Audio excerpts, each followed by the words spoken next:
राम राम प्यारे विद्यार्थियों, railway group D previous year की क्लास में आपका स्वागत है। आज की क्लास में हम आपको railway group D previous year के क्वेश्चन कराएंगे जो 2018-2022 के एग्जाम में पूछे गए थे। ये रहा पहला प्रश्न आपके सामने। मोहम्मद घोरी की सेना और पृथ्वीराज चौहान के बीच 2 बार युद्ध हुआ, जिसमें कहाँ की दूसरी लड़ाई पृथ्वीराज चौहान हार गए और उनके राज्य पर कब्जा कर लिया। दोस्तों, त्राइन का द्वितीय युद्ध जो है पृथ्वीराज चौहान हार गए थे और गौरी उसको जीत चुका था। चलते हैं अगले प्रश्न की ओर। रजिया सुल्तान किसकी बेटी थी? तो रजिया सुल्तान जो है वो इल्तुतमिश की बेटी थी। लगभग किसने लगभग 84 वर्ष तक उपमहाद्वीप में शासन करने वाला प्रथम मुस्लिम वंश था? तो दोस्तों, गुलाम वंश ऐसा प्रथम वंश मुस्लिम वंश था।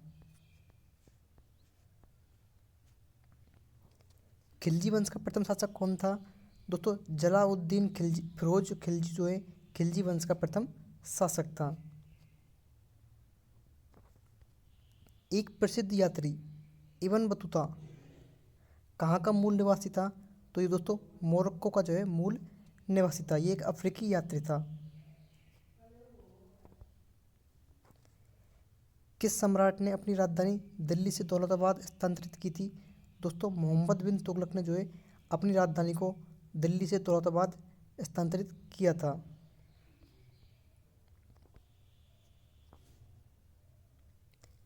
यहाँ पर अगला प्रश्न है, फुतुहात ए फिरोजशाही में किसकी प्रशासनिक उपलब्धियों का रिकॉर्ड दिया गया है? तो दोस्तों, इसमें फिरोज शाह तुगलक की उपलब्धियों का रिकॉर्ड दिया गया है। ये रहा अगला प्रश्न, आगरा शहर किसने बसाया था? तो सिकंदर लोदी ने आगरा शहर बसाया था। और दोस्तों, ये प्रश्न देखो 19 सितंबर 2018 की सेकंड शिफ्ट में पूछा गया था। और 1504 में उसने आगरा शहर बसाया था और 1506 में अपनी दिल्ली से आगरा ले गया था। अपनी राजधानी को जो है दोस्तों दिल्ली से आगरा ले गया था 1506 में। ये अगला प्रश्न, किसने लोधी वंश का कौन लोधी वंश का संस्थापक था? तो बहलोल लोधी जो है वो लोधी वंश का संस्थापक था। इब्राहिम लोधी 1526 में पानीपत की पहली लड़ाई में किसके द्वारा मारा गया था? तो दोस्तों, इब्राहिम लोधी 1526 में जो है पानीपत की प्रथम लड़ाई में बाबर के द्वारा मारा गया था।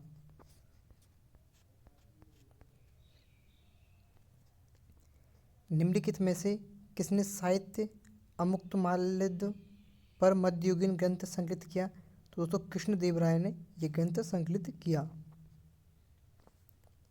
अन्नमय्या मध्ययुगीन काल के एक कवि या गायक थे। वे किस वर्तमान भारतीय राज्य से संबंधित थे? तो वर्तमान दोस्तों आंध्र प्रदेश भारतीय राज्य से संबंधित थे। देवराय प्रथम के शासनकाल के दौरान निकोलो कॉन्टी ने कौन सी ईस्वी में विजयनगर का दौरा किया था? दोस्तों, उन्होंने 1420 ईस्वी में जो है विजयनगर का दौरा किया था।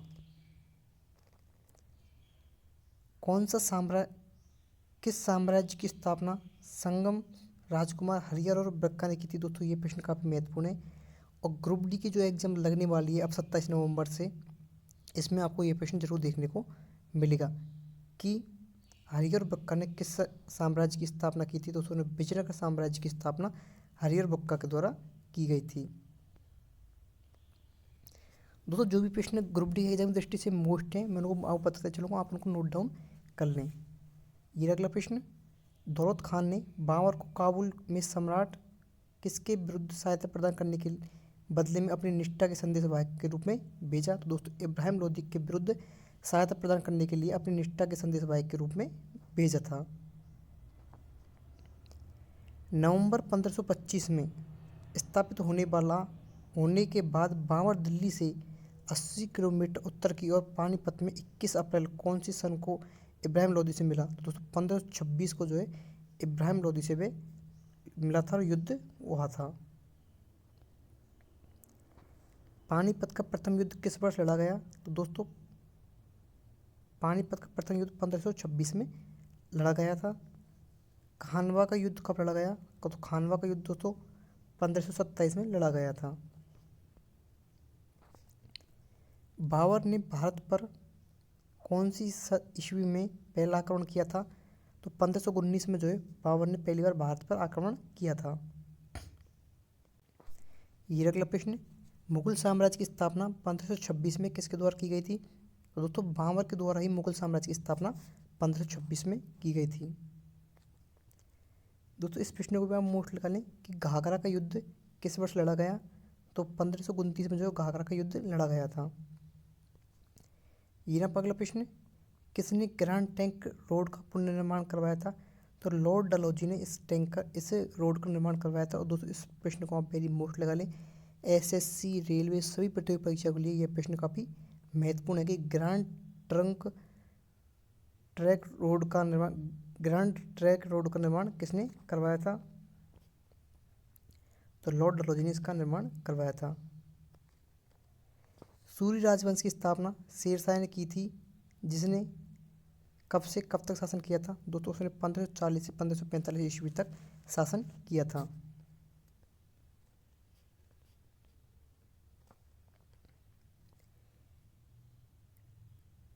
कौन सी ईस्वी में शेर खान, अर्थात जिसे हम शेरशाह के नाम से जानते हैं, ने बंगाल पर आक्रमण कर गयासुद्दीन शाह को हराया था? तो दोस्तों 1538 में जो है शेरशाह ने बंगाल पर आक्रमण कर गयासुद्दीन शाह को हराया था।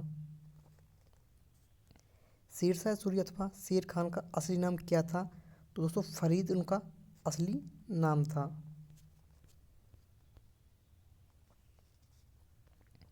ये अगला प्रश्न है, किसने कई विश्राम गृहों, मस्जिदों और सड़कों के नेटवर्क का निर्माण किया था, जिसमें दी ग्रैंड ट्रैक रोड को सबसे प्रसिद्ध माना जाता है? दोस्तों सम्राट शेरशाह सूरी इसका करेक्ट आंसर होगा। इन सभी ने इनका निर्माण किया था।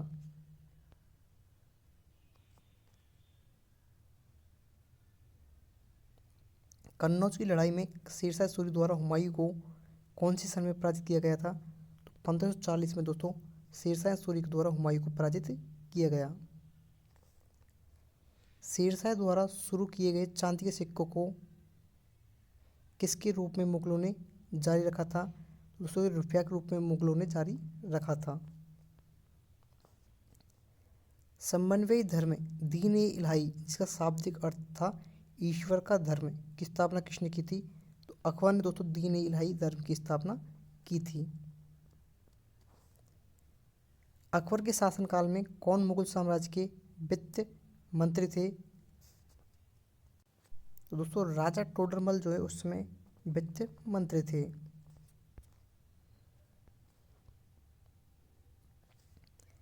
सेना को मजबूत करने के लिए किसने मनसबदारी प्रथा शुरू की थी?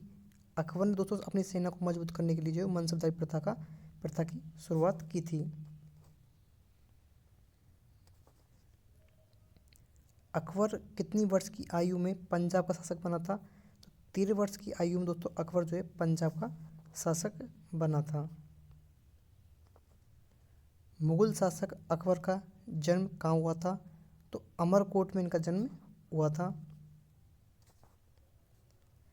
27 अक्टूबर 1605 को फतेहपुर सीकरी में किसकी मृत्यु हुई थी, जिसे आगरा के सिकंदरा में दफनाया गया था? तो दोस्तों यहाँ पर सम्राट अकबर की मृत्यु हुई थी, जिसे आगरा के सिकंदरा में दफनाया गया था।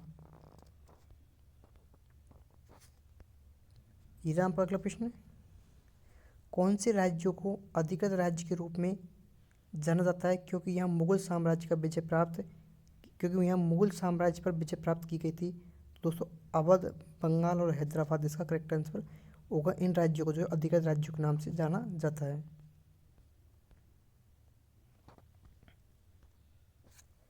रानी हमीदा बानो बेगम मुगल सम्राट किसकी पत्नी थी? तो ये मुगल सम्राट हुमायूं की पत्नी थी। हमीदा बानो बेगम किसकी माँ थी? तो ये सम्राट अकबर की जो है माँ थी। अकबर की माँ का नाम हमीदा बानो बेगम था। मुगल सम्राट जहांगीर किसका पुत्र था? तो ये दोस्तों अकबर का पुत्र था। मुगल सम्राट किसने आलमगीर शीर्षक अपना लिया था? तो दोस्तों औरंगजेब ने जो है आलमगीर शीर्षक को अपना लिया था। कौन सी ईस्वी में औरंगजेब की मृत्यु के बाद भारत के विभिन्न हिस्सों में मुगल प्रशासकों के तहत कई क्षेत्रीय साम्राज्य सत्ता में आए थे। तो दोस्तों 1707 में ईस्वी में औरंगजेब की मृत्यु हो गई थी। उस समय उसके बाद कई विभिन्न हिस्सों में मुगल प्रशासकों के तहत कई क्षेत्रीय साम्राज्य जो है अपनी सत्ता में आए थे। ये आज की वीडियो का अंतिम प्रश्न, बाबर की आत्मकथा बाबरनामा किस भाषा में लिखी गई है? तो दोस्तों बाबर की जो आत्मकथा है ये तुर्की भाषा में लिखी गई है, जिसे हम बाबरनामा के नाम से जानते हैं। उम्मीद करता हूँ दोस्तों आपको हमारी वीडियो अच्छी लगी। वीडियो को लाइक कर लें, चैनल को सब्सक्राइब कर लें। हम आपके लिए डेली प्रीवियस ईयर के क्वेश्चन की क्लास लेके आते हैं, क्योंकि आरआरबी ग्रुप डी के एग्जाम में अधिकतर प्रीवियस ईयर के क्वेश्चन ही पूछे जाएंगे।